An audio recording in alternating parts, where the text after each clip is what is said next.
que o projeto de lei que trata da regulamentação, inclusive da cobrança nos estacionamentos de shoppings, supermercados e outros estabelecimentos comerciais da capital, foi aprovado em primeiro turno por unanimidade nesta segunda-feira pela Câmara Municipal de Belo Horizonte. E de acordo com o presidente da Casa e autor do projeto de lei, que é o vereador Léo Burguês, do PSDB, a medida é para minimizar o impacto que os empreendimentos causam nos locais onde são instalados. Segundo o Tucano, os atrativos que os centros de cobrança oferecem, inclusive, geram uma demanda muito grande, o que tumultua as redondezas, principalmente por aqueles que não podem pagar. Ainda segundo ele, gratuidade faz parte das medidas de compensação que são necessárias para a aprovação dos shoppings e hipermercados. O tema é bastante polêmico, vamos começar por esse tema, muito polêmico.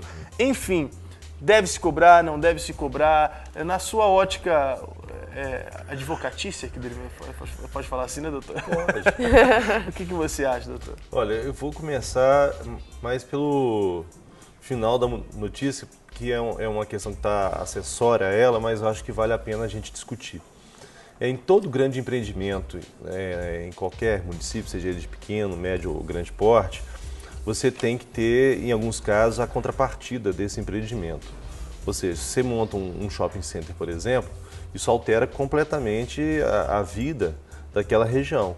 Maior movimentação, pode trazer valorização ou desvalorização do imóvel, dependendo do tipo de construção que é feita. Você tem uma nova estrutura de transportes a ser colocada, de saneamento básico e assim por diante. Então, muitas vezes, na aprovação desse empreendimento, você exige uma contrapartida. Então, eu entendo que o vereador, nesse caso, ele está trabalhando uma questão que é muito relevante. Eu acho que é mais importante até do que a questão em si do estacionamento. É muito pouco discutido, principalmente aqui em Belo Horizonte e outros grandes centros do Brasil, essa questão da contrapartida, né? Porque você tem cada vez mais grandes empreendimentos sem que haja efetivamente um planejamento em relação a trânsito, a deslocamento coletivo, a infraestrutura básica em relação a essa estrutura e a coisa está passando. Eu acho que isso é uma discussão que deve ser aprofundada no momento correto. A gente pode até discutir isso aqui de forma mais concreta.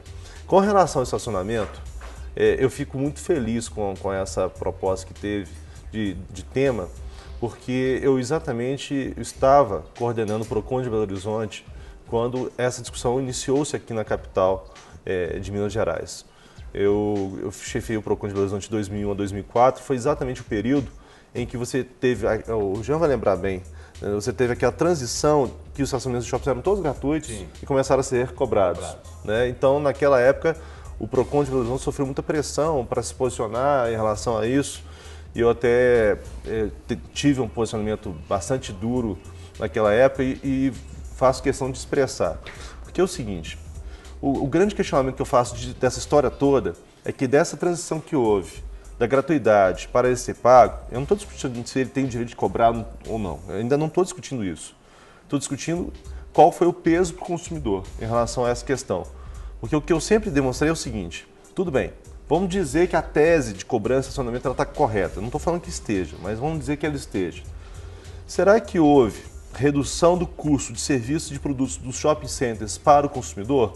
Porque se você está cobrando estacionamento, a justificativa é que, dentre outras coisas, você está diminuindo o condomínio e os valores a serem cobrados dos lojistas, certo? Sim.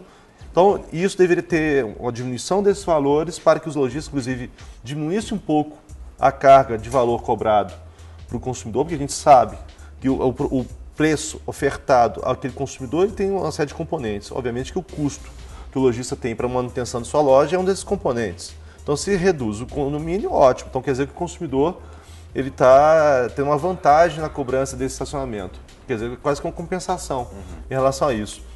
Só que na época que houve essa transição, não houve essa compensação. Os valores de condomínio continuaram sendo cobrados da mesma forma, no mesmo valor. Inclusive, a Câmara de Dirigentes Lojistas, na época, denunciou esse fato, que foi feita a cobrança de estacionamento, só que mantido o valor de condomínio para o lojista. Então, na verdade, a situação, o serviço ofertado pelo shopping foi se tornando cada vez mais caro a esse consumidor. Não, e uma argumentação que eles utilizaram para arbitrariamente cobrarem os estacionamentos era que pessoas que não utilizavam o serviço dos shoppings estacionavam, funcionários de empresas ao redor do shopping, ou de hospitais, etc., que vinham visitar ali também os seus pacientes, acabavam estacionando dentro do shopping, preenchendo as vagas, e o consumidor que ia gastar no shopping, ele não tinha a vaga para ele ali. Né? E há alguns até que tentaram, para amenizar um pouco isso, trazer uma compensação. Algumas lojas, assim, muito isoladamente, elas davam descontos, né? Alguns supermercados, alguns restaurantes, se você almoçasse ali, você tinha um desconto de X no estacionamento. Mas isso não resolve. Não resolve. E você pontuou muito bem. O que acontece? Um dos maiores lojistas prejudicados nessa transição foi exatamente as praças de alimentação.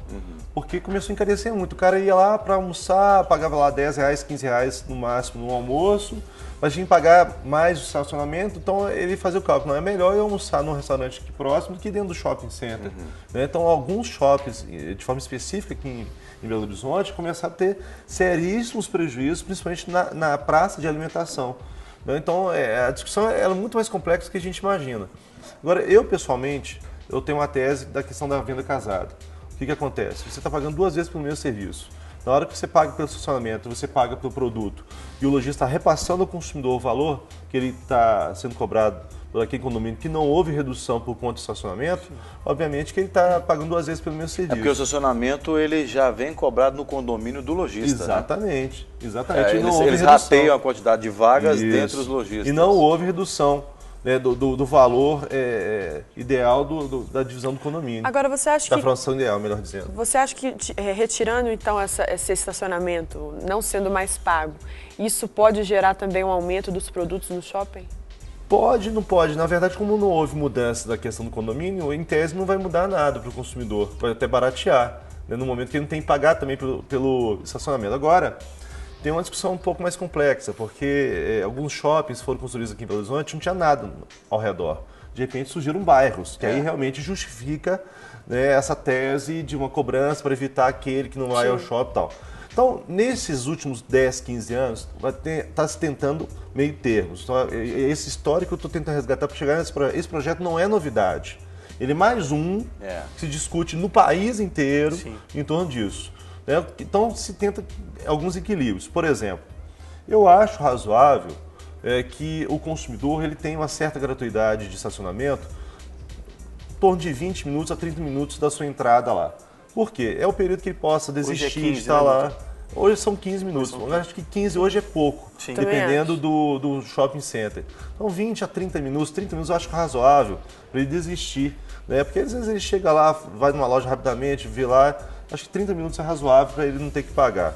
Outra questão, eu acho que o consumidor que realmente consome algum produto dentro do shopping center, ele teria o direito também a ser isento, independente da loja, do serviço que ele vai ali fixar. Do valor da compra. Valor da compra, né? Eu acho que podia estar. Esse projeto, ele discute a questão do valor da compra, mas ele fala que só seria isento o consumidor que consumisse um valor 10 vezes acima do que é cobrado. Ontem eu estive no shopping em Belo Horizonte, tinha no hipermercado, tinha uma placa assim, estacionamento gratuito para compras acima de R$ 47,00 no prazo máximo de 2 horas de estacionamento. Quer dizer, se eu comprar 46, eu já não vou ganhar o estacionamento, que custou, diga-se de passagem, R$ 6,80 para eu ficar ali o prazo de... Eu fui levar a Emily ao médico, fiquei no estacionamento do shopping, mas eu estava lanchando, eu estava gastando no shopping. Então, se essa lei já tivesse em vigor, R$ 6,80, uma compra de, no mínimo, R$ 68,00. Não, R$ 6,80 eu tinha comprado um outro sanduíche no Subway lá e tinha levado para casa. Exatamente. Então, esse que é o problema todo, porque... eu falei Subway porque o Dr. Aldri Macho, ele é nutrólogo, médico ortomolecular, ele também é homeopata, vai falar com a gente daqui a pouquinho e ele fica me regulando com as comidas que eu como. Então, eu tô comendo Subway, viu, doutor? Doutor, ele está aqui no fundo me ouvindo, eu tô comendo Subway. Mas a questão toda é essa, porque a gente tem que imaginar que há 15 anos, até 20, o tempo passa, né? Você, aqui mesmo em Belo Horizonte, As grandes salas de cinema eram na rua, né? Você ia aí na Rua Rio de Janeiro, na Avenida Afonso Pena e outras avenidas, você tinha grandes salas de cinema. Hoje, até por questão da violência, pressão social, isso tudo foi transferindo, as áreas de lazer foram transferidas para os shoppings. Né? Os casais né? namoravam né, nas praças. Hoje você vai namorar na praça, se você voltar vivo para casa, em alguns casos, já está... Não, se você conseguir voltar com a sua namorada, já está no lucro, né? Está ali o Elvis, que é prova viva. O Elvis, que é o nosso assistente aqui de produção, né? O Elvis, ele é um frequentador de praças aqui em Belo Horizonte, porque ele tem um poodlezinho, e ele leva o poodlezinho para passear. A esposa dele, ele diz que a esposa é que manda ele levar o poodlezinho para passear, senão o cachorro estressa. Aí ele vai dar volta com o poodlezinho nas praças de Belo Horizonte. Olha esse nosso Elvis. Deixa eu trazer uma questão, porque eu não sei se vai influenciar ou não, eu queria que o senhor falasse sobre isso. A gente sabe que quando você paga por estacionamento, você teoricamente já tem ali implícito o que você pode cobrar por aquele serviço, ou seja, segurança, danos ao veículo. Tanto em São Paulo aconteceu uma situação dessa comigo, meu carro foi danificado, tentaram arrombar, eu comuniquei o shopping e o shopping, depois de 15 dias, já me trouxe a notícia, não, você pode reparar o teu carro e a gente traz a nota fiscal e a gente paga porque foi aqui dentro do estabelecimento. Isso porque é cobrado. Quando você deixa de cobrar o estacionamento, então você entra simplesmente para deixar o seu carro. O estabelecimento também tem a responsabilidade de cuidar do seu veículo, esses profissionais. Como que ficaria a questão de uma avaria ou até mesmo de um roubo? Não, tranquilo. O estabelecimento continua responsável. Mesma responsabilidade. Até porque não é gratuito, Maurício. Sim, ilusão o cara achar que é gratuito. Alguém paga, né? Alguém está pagando. No produto, no serviço que é ofertado ali, ele está, obviamente, embutido o valor daquele conforto que está ofertando ao consumidor. Nenhum fornecedor é obrigado a ofertar estacionamento. No momento que ele oferta o estacionamento, sem dúvida nenhuma, ali está uma relação de consumo e se houver dano de alguma ordem ao veículo, não se discute. Né? Isso aí é mais do que tranquilo no direito brasileiro. Há sim uma questão de indenização ao consumidor. Agora, volto a insistir. Toda vez que tem essa polêmica de estacionamento, vem outras discussões. Não, então se eu paro na igreja e há um dano, ali não é relação de consumo. Sim. Então, obviamente, que não há discussão em torno disso. Agora, o shopping o supermercado, mercearia, varejão, o que for. Relação de consumo, então, está implícito esse serviço. Sem dúvida nenhuma. Outras relações, obviamente, que não. Aí, inclusive, teve uma situação recente, até lá, que envolveu o nosso escritório, que houve um dano dentro de uma universidade pública e aí o judiciário entendeu que não havia uma relação de consumo, então não seria responsável pelo dano ali causado. Então, saiu da relação de consumo, é outro tipo de discussão. Bom, já deu para perceber, né, que pagando ou não estacionamento, né, você tem direitos, deve estar atento sobre eles, como disse o nosso advogado especialista em direito do consumidor, Bruno Bulgarelli. A gente te agradece mais uma vez, viu? Eu agradeço. Obrigada, por Bruno. tudo. Obrigado a vocês. Felicidades lá.